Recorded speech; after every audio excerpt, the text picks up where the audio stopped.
Wow! Talagang ang Yay! Pasko ay para sa mga bata! Ang galing nyo, ha? Grabe. Give it up para sa The Voice Kids Grand Finalists. Coach Julie, do the honors, please. Eto na. Ben Calas, Kiani Sarita.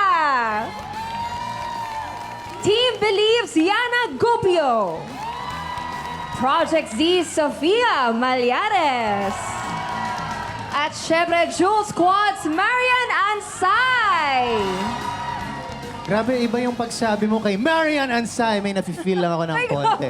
Oo, pero welcome to All Out Sundays, kids. Mga kaayos, this is it. Today's the big day. At bago ang grand finals ng The Voice Kids, mamayang gabi, binigyan muna tayo ng isang sweet pero pasabog na pamasko performance ng apat na to. Ang galing nyo, kids. Grabe. Yes, good job, kids. At syempre, alam kong iba't iba na ang nararamdaman nitong apat na to. So guys, medyo chill muna tayo. And una sa lahat, gusto naming malaman kung ano ba ang #1 sa wishlist ninyo ngayong Pasko. Okay, ikaw muna. Ang #1 na nasa wishlist ko po ngayong Pasko is probably na makasama ko po yung tatay ko sa Pasko. Mostly sa beach. Wow! Vacation. Vacation. Oo. Ikaw Alright, naman, Yana? ikaw naman yan. Ang #1, top 1 sa wish list ko is magkakotse. Kasi galing kasi kami ng Bicol. So, malayo yung Manila. So, nasa GMKC yung mali. So, kasi kami. So, wala kaming kotse. So, sayang ng pera, ganun. So, nahihirapan po talaga kami. So, nandito yung opportunity ko na maging artist. So, gusto ko po talaga magkakotse. Sa mga Yeah! car dealers dyan, mag-sponsor na kayo. Okay. I-manifest natin yan. Sophia. Of course, maging grand champion. So second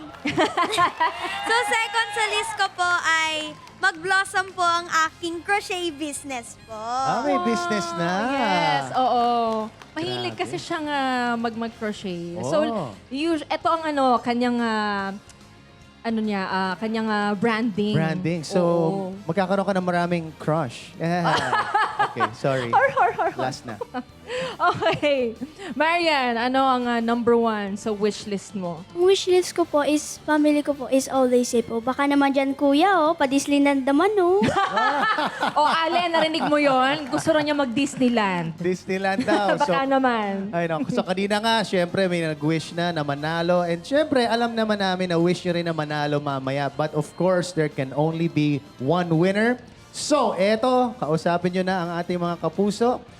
Sa buong mundo, bakit kayo ang dapat nilang iboto to be this season's grand winner?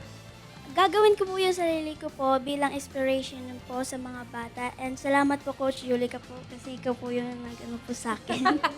Of course. Oh. Be an inspiration sa youth at sa mga sa mga nanonood sa Like mga Ate batang Julie, ito. an inspiration to the youth.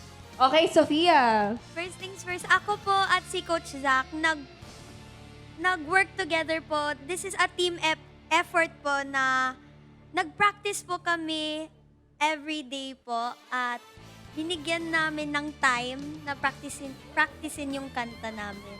I really want to thank Coach Zach for all the effort and patience that he gave. And also, mula blinds hanggang itong grand finals, I gave my best po talaga. Alright. Giving her best in all her efforts. Okay, Okay, this is it. this is it. Yes. This is So, it. hello. Ang coach ko po is si Coach Billy. And I'm from Team Believe. And ako talaga yung magiging champion. Wow! Gusto ko.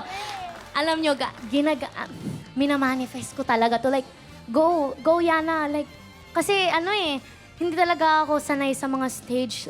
Sa probinsya lang po talaga ako. So, guys, ini-invite ko po talaga kayo na vote for Yana from Team Believe. Yana Gupyo na kamukha ni Gabby Garcia. Parang nag-rub I off love yung it. confidence ni Billy sa kanya, no? Yung confidence. Parang hindi ata The Voice yung gusto. Parang pang Miss Universe ata. Miss Universe, Sparkle, ganyan. Okay. Okay, sir. Gianni. Take it away. Ini-invite ko po kayo na iboto po ako because pinaghihirapan po talaga namin tong kantang to ni Coach Pao at ni Coach Migs. I'm also inviting you to vote for me, Gianni Sarita of Team Bencada. Alright. Thank you so Thank you. much, Sofia, Yana, Gianni, and Marian. Nako, all the best sa inyo. At manalo, matalo, syempre, alam namin na talagang gagalingan nyo talaga. And champion kayo para sa aming lahat. Alright? Syempre, love namin kayo na Coach Billy, Coach Jack, and Coaches Paulo and Miguel. At mga kapuso, mamayang gabi na po, 7 p.m. Samahan po natin sila hanggang sa finish line ng kanilang napakasayang journey towards their big dream. And of course, abangan ang pagbubukas ng voting. Nasa kamay po natin ang kinabukasan nila. Mga kapuso, gawin nating #AOS Happy ang Pasko ng mga very talented young kids na ito. Thank you so much, kids! And good luck! God bless sa inyo. Okay, tuloy-tuloy lang sa pagiging happy ang Pasko natin dito lang sa All Out Sunday!